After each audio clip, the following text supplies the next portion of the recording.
লোকসভা নির্বাচনে কোন রাজ্যে কোন দল কতগুলি আসন পেতে পারে বা কোন রাজ্যে কোন দল কত শতাংশ বা ভোট পেতে পারে, পশ্চিমবঙ্গে বা কোন দল কতগুলি আসন পাবে, কোন দলই বা কত শতাংশ ভোট পাবে, কি বলছে জনমত সমীক্ষা বা ওপিনিয়ন পোল, হ্যাঁ সেটাই আজকে ভিডিওর মধ্যে দেখাবো।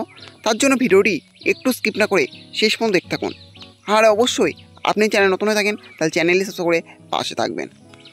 তার অবশ্য বলে রাখি যে এই জনসমীক্ষা ওপিনিয়ন পোলের সাথে এই ইউটিউব চ্যানেলের কোনো সম্পর্ক নেই। চলুন দেখি নেওয়া কী বলছে 2024 লোকসভা নির্বাচনে জনমত সমীক্ষা, কে হতে চলেছে প্রধানমন্ত্রী। প্রথমে আছে ছত্তিশগড় রাজ্য। ছত্তিশগড় এই রাজ্যে মোট লোকসভার আসন 11টি, তার মধ্যে এনডিএ পেতে পারে 4টি এবং ইন্ডিয়া জোটে দখলে যেতে পারে 7টি আসন। তেলেঙ্গানা এই রাজ্যে মোট লোকসভার আসন 17টি, তার মধ্যে এনডিএ পেতে পারে 3টি এবং ইন্ডিয়া জোটে দখলে যেতে পারে 5টি আসন। এছাড়া বিআরএস পেতে পারে 8টি আসন এবং মিম 1টি আসন। চণ্ডীগড় ও আন্দামান নিকোবর এই দুই কেন্দ্রশাসিত অঞ্চলে মোট লোকসভার আসন 2টি, তার মধ্যে এনডিএ পেতে পারে 1টি এবং ইন্ডিয়া জোটের দখলে যেতে পারে 1টি আসন। দমন ও দিউ এই কেন্দ্রশাসিত অঞ্চলে মোট লোকসভার আসন 1টি, সেটি যেতে পারে এনডিএর দখলে। ইন্ডিয়া জোট এখানে 0। মধ্যপ্রদেশ এই রাজ্যে মোট লোকসভার আসন 29টি, তার মধ্যে এনডিএ পেতে পারে 20টি এবং ইন্ডিয়া জোটের দখলে যেতে পারে 9টি আসন। জম্মু কাশ্মীর এই কেন্দ্রশাসিত অঞ্চলে মোট লোকসভার আসন 6টি, তার মধ্যে এনডিএ পেতে পারে 4টি এবং ইন্ডিয়া জোটের দখলে যেতে পারে 2টি আসন। দিল্লি এই কেন্দ্রশাসিত অঞ্চলে মোট লোকসভার আসন 7টি, তার মধ্যে এনডিএ পেতে পারে 5টি এবং ইন্ডিয়া জোটের দখলে যেতে পারে 2টি আসন। ওড়িশা এই রাজ্যে মোট লোকসভার আসন 21টি, তার মধ্যে এনডিএ পেতে পারে 9টি এবং ইন্ডিয়া জোটের দখলে যেতে পারে 2টি আসন। বিজেপি পেতে পারে 10টি আসন। পশ্চিমবঙ্গ এই রাজ্যে মোট লোকসভার আসন 42টি, তার মধ্যে এনডিএ পেতে পারে 8টি এবং ইন্ডিয়া জোটের দখলে যেতে পারে 34টি আসন। সিকিম এই রাজ্যে মোট লোকসভার আসন 1টি, সেটি যেতে পারে এনডিএর দখলে। ত্রিপুরা এই রাজ্যে মোট লোকসভার আসন 2টি, একটি যেতে পারে এনডিএর দখলে আর একটি ইন্ডিয়ার দখলে।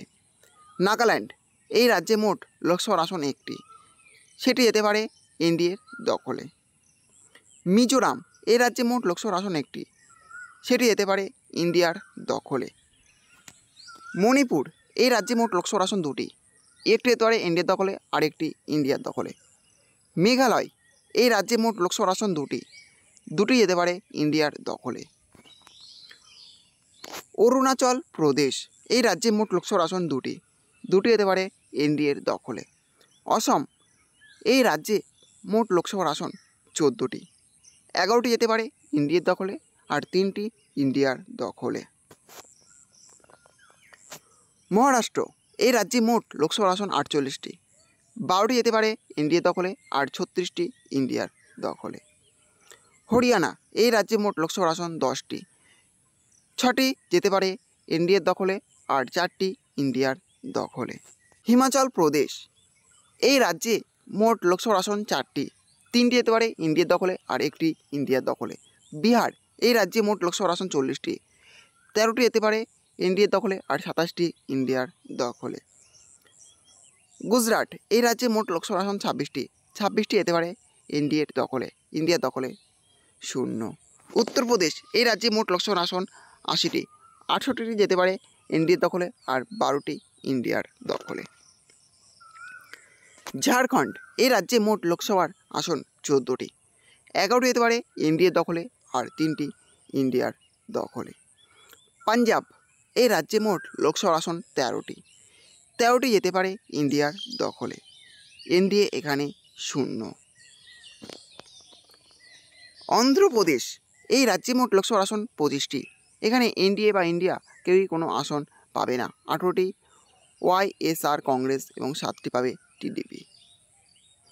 পন্ডিচেরি, লাক্ষাদ্বীপ এবং দাদরা নগর হাভেলি এই 3 কেন্দ্রশাসিত অঞ্চলে মোট লোকসভার আসন 3টি পেতে পারে ইন্ডিয়া। উত্তরাখণ্ড এই রাজ্যে মোট লোকসভার আসন 5টি, 4টি হতে পারে ইন্ডিয়ার দখলে আর একটি ইন্ডিয়ার দখলে।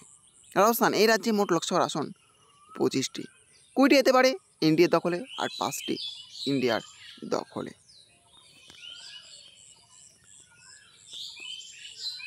কর্ণাটক, এই রাজ্যে মোট লোকসভার আসন 28টি, 16টি হতে পারে এনডিএর দখলে আর 12টি ইন্ডিয়ার দখলে, একটি অন্যান্য। তামিলনাড়ু, তামিলনাড়ুতে এই রাজ্যে মোট লোকসভার আসন আছে 39টি, 3টি হতে পারে ইন্ডিয়ার দখলে আর 36টি ইন্ডিয়ার দখলে। কেরল, এই রাজ্যে মোট লোকসভার আসন 20টি, 20টি যেতে পারে ইন্ডিয়ার দখলে। কংগ্রেস নেতাধীন ইউডিএফ 18টি, সিপিএম নেতাধীন এলডিএফ 2টি, এনডিএ এখানে 0। তাহলে বুঝতে পারলেন যে কোন রাজ্যে কোন দল কতগুলি আসন পেতে পারে, সেটা আজকের ভিডিওর মধ্যে তুলে ধরা হলো। এই ছিল আজকের আপডেট। ভিডিওটি ভালোভাবে সিলেকশন করবেন এবং এই নতুন ভিডিও সবাইকে পাওয়ার জন্য চ্যানেলটা অবশ্যই সাবস্ক্রাইব করে রাখবেন।